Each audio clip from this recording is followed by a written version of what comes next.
বন্ধুরা আজকে স্বপ্নের রান্নাঘরে আমি তোমাদের সঙ্গে শেয়ার করবো চিকেন পকোড়া। তার জন্য যে নিয়েছি চিকেন একেবারে ছোট ছোট করে কেটে নিয়েছি।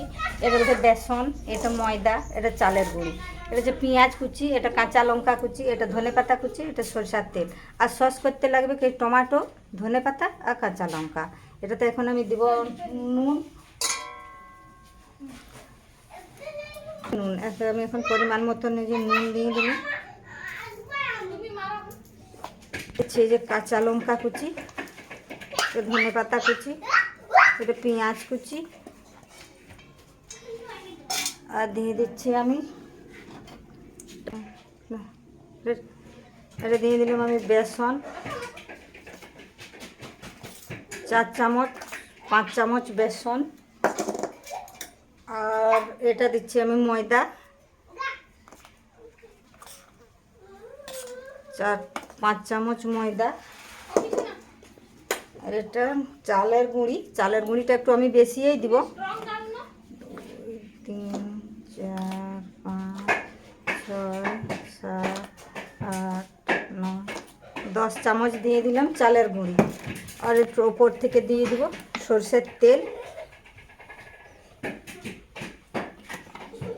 দিয়ে আমি ভালোভাবে এটা এখন মেখে নেব।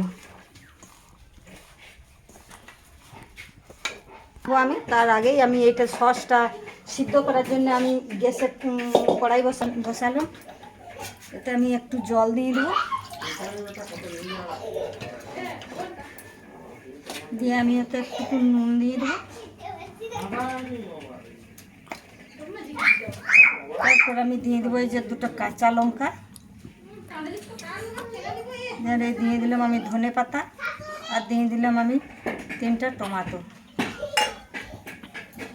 দিয়ে এটা আমি এখন একটু ঢাকা দিয়ে দেবো। এই যে আমি চিকেনটাতে নুন হলুদ মেখে রেখেছিলাম, তো তার জন্য তখন আমি হলুদ দিইনি। এখন মনে হচ্ছে যে হলুদটা একটু কম হয়েছে, তার জন্য আমি এখন আরও 1 চামচ হলুদ দিয়ে দেবো। ব্যাস।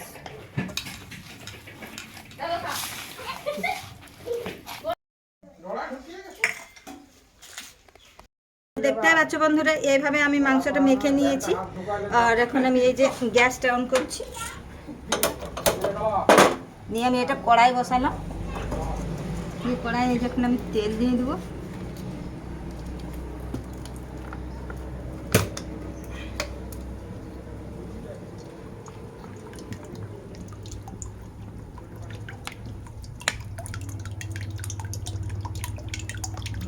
তেল দিয়ে দিয়েছি।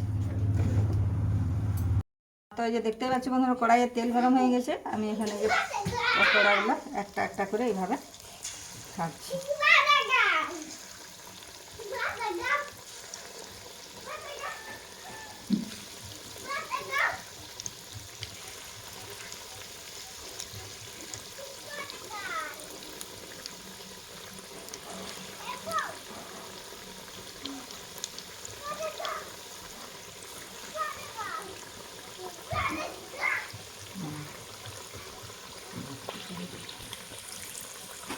আচ্ছা বন্ধুরা, পকোড়াগুলো কি সুন্দর লাল লাল করে আমি ভেজে নিয়েছি।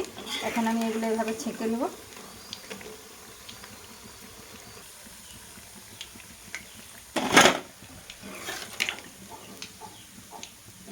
এই যে এইভাবে আমি পকোড়াগুলো ছেঁকে নিয়েছি। আর ওইদিকে আমি সস করার জন্য টমেটো আর ধনেপাতা সিদ্ধ করে নিয়েছি, ওইটা আমি এখন বেটে নেব। এই যে টমেটো, এটা কাঁচা লঙ্কা, আর এটা ধনেপাতা আমি সিদ্ধ করেছি, ওইটা আমি সস করার জন্য এখন ওটা বেটে নেব। এই যে দেখতে পাচ্ছি বন্ধুরা, আমি এইভাবে টমেটো, কাঁচা লঙ্কা, ধনেপাতাটা আমি সিদ্ধ করে নিয়েছিলাম, ওইটা এইভাবে আমি বেটে নিচ্ছি। তো এই তো দেখতেই পাচ্ছি বন্ধুরা, আমি সসটা এইভাবে বেটে নিয়েছি। ওতে আমি এখন দিয়ে দেবো একটু নুন স্বাদ মতো, আর দিয়ে দেবো আমি একটু চিনি,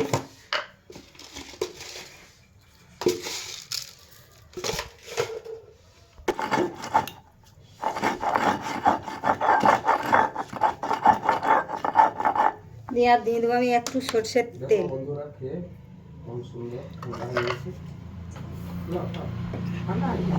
আমার সস রেডি। তো এই যে দেখতেই পাচ্ছ বন্ধুরা, আমার চিকেন পকোড়া রেডি। তো তোমরাও চাইলে এইভাবে ঘরোয়া পদ্ধতিতে তোমরাও করে খেতে পারো। আর যদি আমার এই পকোড়াটা ভালো লেগে থাকে তাহলে একটা লাইক, একটা সাবস্ক্রাইব করে দেবে। আর এই যে সস, এইভাবে সস বানাবে, সস দিয়ে এই যে এখন খাবো। ঠিক।